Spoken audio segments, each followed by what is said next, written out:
Happy Wednesday, everybody.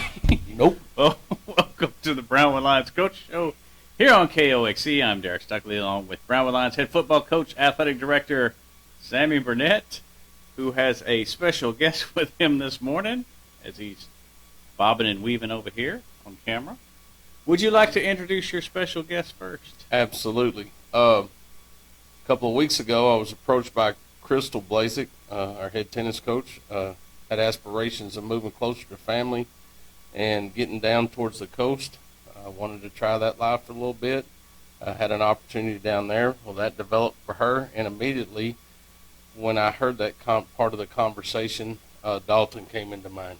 I told Coach Blazek I support everything that she wants to do because of what she's done for us and for me. When I first got here, she was the assistant coach and then stepped into the head role. And then we're able to hire Dalton right after that. And he came over from Howard Payne, I think it was, correct? Am I remembering correctly? Yeah, so ton of experience. Well, Coach Blazek did accept the job at Victoria. So for me, it was a no-brainer.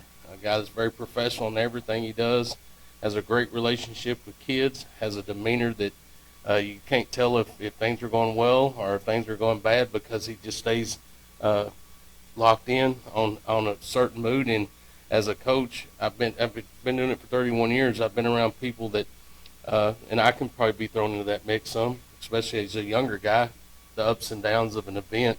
Well, kids feed off that. But one thing I've always noticed about Dalton was he's calm and collected. He's always going to be confident for the kids. He's going to bring a support for them when they need it. So for me, when that position came open, it was easy for me to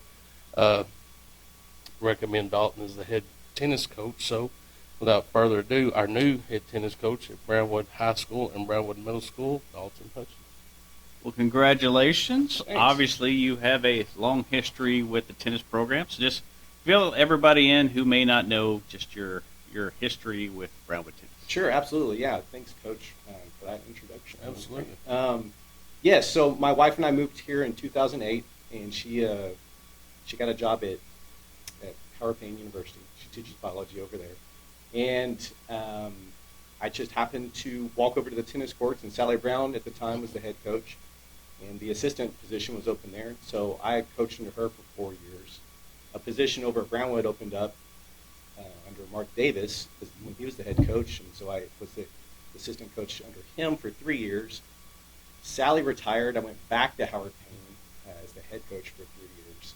And at that time, my son was coming up, about to be at the middle school, and I saw an opportunity to go back to Brownwood, and I wanted the opportunity to maybe help coach him. And so then, that Mark Davis retired as head coach. Crystal Blazek took over for him, so I coached under a handful of people, and I loved all my experiences at those different campuses, and learned a lot. Loved the Brown family, loved everything that I learned, and I've just been real grateful, real blessed to be able to do tennis full-time in Brownwood for the last 15 years or so. Taking over as head coach, and as familiar as you are with the kids in the program, how much of an advantage is that for y'all? It's huge. Having a relationship with kids, just earning their trust, earning parents' trust, I think it goes a long way with kids buying into what you're trying to do with your program, and because they spend a lot of time too. I mean, they're investing in the program, you're investing in the kids, and so there's some give and take there. And I'm not doing this job to be liked. I do want to be respected. I want the program to be respected. Brownwood athletics as a whole, I think, wants to be respected, not just here in town, but in this region. It'd be great for everyone to get to a point where no one wants to play Brownwood in anything, because we do play some programs like that. You hear that name and you're like, well, they're just good at everything.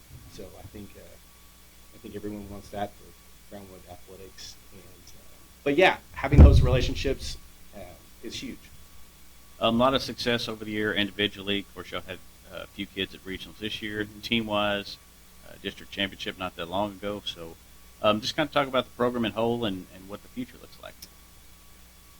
Well, I don't see myself doing a lot of things different just because of a title change. I think the main thing that's been emphasized either when I was at Howard Payne or being at Brownwood was hard work.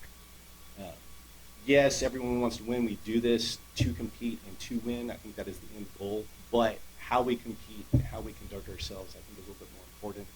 And that you're not going to get those things without hard work. And so I think if hard work is at the forefront of our mind and our game plan, then success is going to come with that. Maybe not all the time, but that's something that these kids can take away from tennis. It can't just be all about the tennis, because when they graduate, most of these kids aren't going to continue on. No one in Brownwood, sorry guys, is going professional in tennis anytime soon. But maybe they're going to coach it, or maybe they're going to continue to play at the college level. But even with the kids that don't do that, I think the lessons they learn just being centered around hard work, I think will pay off, whether it's going to be in the classroom or whatever they do beyond that. Of course, I guess everybody knows tennis. You have the fall season with team tennis and the spring season with individual. Just kind of talk about the differences with each and what it's like to have to prepare for a whole school year with tennis. Sure, yeah, exactly. It's a long year. It's August to April. Thanks to the UIL this year, it was a little bit into May.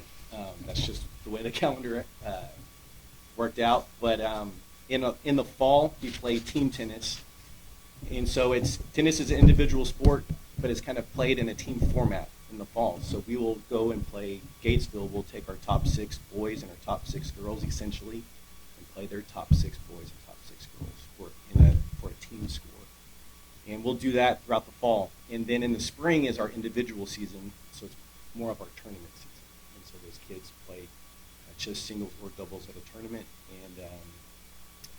And so there's a little bit. So, yeah, it's definitely different. The days are different. Tournaments can last from 8 a.m. to 8 p.m. on a Saturday or a Friday. Team tennis is played typically just after school for a few hours. So the mindset's a little bit different for the kids, but at the end of the day, it's all just still tennis. Right. And then in the fall when y'all start, usually you have like a day or two of practice into your first match. True, very true, and it's very hot, and we play through all kinds of weather throughout the year, and in Texas, especially in this part of Texas, it can be drastically different from August to February.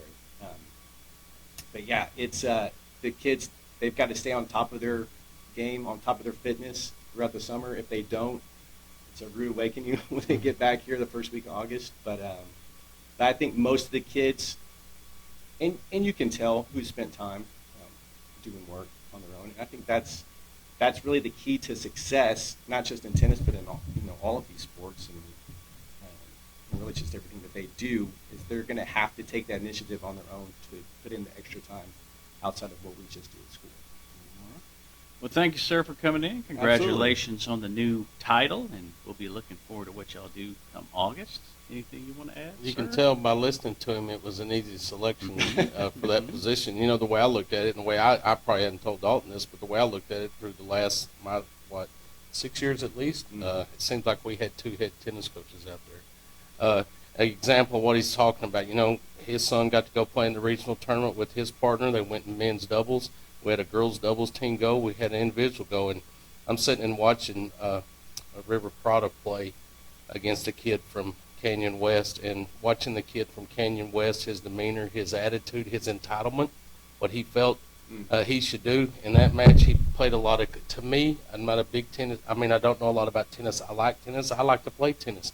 I'm just so big now I can't run around the court, so I choose pickleball. But in that match, I watched a kid, in my opinion, was playing really classless. The way he was playing, the way he conducted himself, everything that happened against him was someone else's fault. And to watch River play that match and his toolage on how to handle those situations, he never let it bother him. He stayed within himself.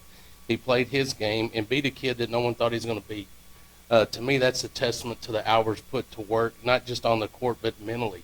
How are you teaching your kids what he talked about, character, how we're going to conduct ourselves, what kind of people we're going to come through tennis. And to me, I relish that moment, because no one thought, everybody sitting there watching that match, there was a lot of people there thought that River was going to lose, and the way the kid was acting, he really thought he was going to dominate and win. when they seated both of those kids, our kid was seated below theirs because they, just some respect from, we're an entitled school. This is how it should be. And to watch him be victorious in the way that he won, in a humble way, was really classy. And that's just a testament to Coach Hutchins and what he's done with him and what he'll continue to do at the program. All right. Well, kind of speaking of that, do we want to touch on some camps since, Coach, you've got one coming up pretty soon, the 10th through the 13th? Yes, that's going to be our tennis camp that we do up at the high school. At our new tennis facility. At our new tennis facility, and it looks great. So there's a lot more shade this year for the kids and the parents as we're out there in the morning throughout the afternoon. So that camp, there's not really a deadline for that camp. So if you haven't turned in your camp form, you can just do that the day of. Kids don't need a racket. We have plenty of rackets for them to borrow if they need to. And we'll try to water them and keep them cool throughout the morning and afternoon. All right, good deal. If you want to go through the rest of the list there. Yeah, we have girls basketball camp will start June the 4th through the 6th. Again, tennis will be June the 10th through the 13th. Boys basketball will be June the 10th through the 12th. Girls soccer, June 11th through the 13th. Football camp will be June the 18th through the 20th. Boys soccer, June 25th through the 28th. Volleyball, July 9 through 11. And softball, July 16 through 18. Plenty of stuff going on this summer for That the is kids. correct. Speaking of plenty of things going on, Saturday will be a busy day here in Brownwood. It will, but before that, I got to throw in another tip. Oh. Speaking of tennis rackets, having plenty of tennis rackets, one of the coolest things I think I saw, we hosted a tournament at home, and one of their trophies was they took some tennis rackets and decorated them in gold and silver and all that, and that was the trophy that those kids got. I thought that was pretty cool. It's just one thing, again, that they do to make tennis special and fun for those kids, but that was big. Did you get So one of those trophies? I didn't, because I will say this, Coach Blasek has left us, but I think the reason, one of the decisions she made was I got her out on the tennis court one day, and we were going to play with the kids, and we played, what is it called, one serve, and I won. Beat her, and I walked off. That was it. That's all I needed. Those loser leave town things? Yeah, like she you're hit it doing over wrestling? the net. I hit it back over. She hit it and scored and walked off. Dropped the mic or the racket and was done. Well, How about that? stay away You from didn't you. know I was quite the tennis player. Yeah. I grew up with the neighbors. The neighbors could play tennis, so I played a little bit with them. And the Lyles played tennis from Brownwood. Went to tennis camp with them in the summers at Coggin Park. It was awesome. Had fun. Got some private lessons, and I liked the game. So you're going to be the assistant tennis coach is what you're No, telling I us. don't know how. I like to play tennis. If you hit it right to me, Well, yeah.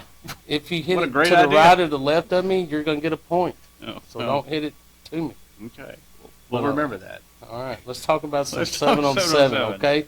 Went to Mineral Wells. We're 2-1 in that matchup. Bright side, defensively, the last two games, second half, we didn't allow a point. But the negative side of that was we didn't score as many as we should have. We were victorious in our first two games against Burke Burnett and Ponder, our first and third game. We dropped a game to Dumas, who wound up winning it and advancing. But it's 7-on-7. We had opportunities. Our defense stopped them 4 times in the second half, and we didn't score the second half. We wound up losing by 6. They advanced and beat Salina in the semifinals. They sent 2. So they were victorious. So we have an opportunity this week. We're hosting our tournament. It'll be in the track, north and south end of the track, inside the track by the tennis courts, and then what we call the soccer field where soccer practices.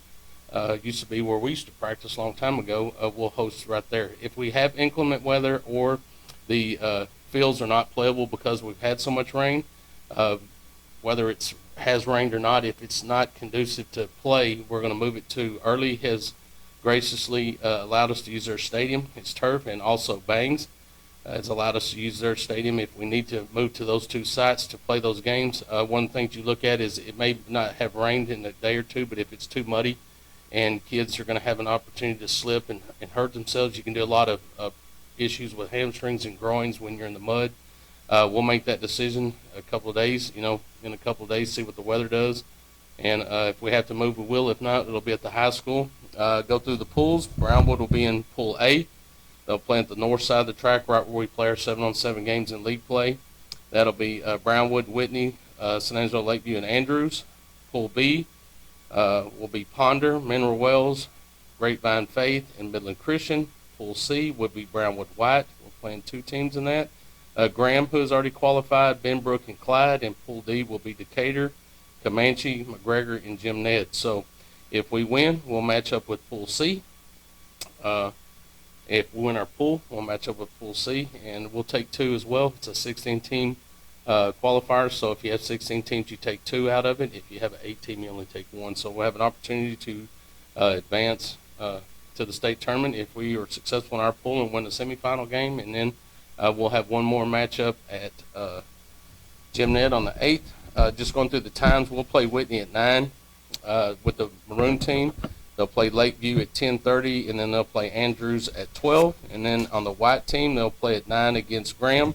Graham is undefeated so far in 7-on-7. They have a really good squad. Their quarterback is really good at operating. He really understands the system. He understands defenses, and he really does a good job of picking people apart. But I was impressed by watching them. The White team will play Benbrook at 10:30, and they'll play Clyde at 12. All right. So with 2 teams, what are you looking for from both teams this week? Again, same thing. Communication defensively with what people do with their formations, how they motion and shift their running back. Communication on what coverage we need to be in, making sure we're on the same plays, and then making plays. Be disciplined with your eyes. Put your eyes where they need to be, and don't watch the quarterback. If you watch the quarterback, you're going to watch him throw to the guy you should be covering. So really focus on strong eyes on defense and communication. On the offensive side, it's simple. Throw and catch. We have some great receivers. Just get out there, run your routes properly, get open. And then for me, the biggest thing, again, for the quarterbacks is their completion percentage. We were probably about 43% with both quarterbacks that played last week. That needs to be a lot higher. I think we ought to be in the 80% range. And for them, it's read the defense. Don't get locked in on a receiver. Don't get locked in on certain plays. You got a whole playbook. Utilize your playbook. Keep them off balance. And read the defense. Read your key. Take what the defense is giving you, and execution. It's that simple. We get locked in on watching a receiver or guessing who we think is going to be open instead of watching the defense and seeing what develops. So and then for the quarterbacks and receivers, recognizing coverage. Understand what coverage you're in when we're in trips or empty or spread. Getting a formation that's conducive to what we can be successful against the defense that they're showing us, and be able to just go out there and execute. So. And then, again, communication. How do you face success? Do it humbly, and how you face adversity. You're humble as well in loss, and you tip your hat to someone that beat you. I mean, it's for us, we feel that if we lose, it's our fault. No one's going to cause us to get beat. We're going to cause us to get beat. So focus on the little things. Go out there and be confident who you are and what you're doing, and go be a professional and master your craft. And again, action starts Saturday at 9 at the high school. If there are changes, we will let everyone know. Anything else we need to hit today? We better thank those sponsors. Auto Glass Magic, Bruner Auto Group, Syntex Body and Paint, Syntex Equipment Sales, Citizens National Bank, Dan Hill Containers, Dr. Bon Young, Dr. Pepper Bottling Company, Edward Jones Investments, Hendrick Medical, Howey Enterprises, Humphrey Peets, Heartland Funeral Home, Landmark Admin, MC Bank, Painter & Johnson Associates, Smith Sharp Agencies, Sonic Drive-In, Stanley Chrysler, Texas Bank, Weldon Wilson Electric, Western Bank, and Willie's Teas. We will be back here Monday to talk about what happens. Finally got your Monday. What happened Saturday. That's right. On the Brownwood Lions Coaching Show here on KOXE, KOXE.com, and the KOXE app. Have a great day, Brownwood.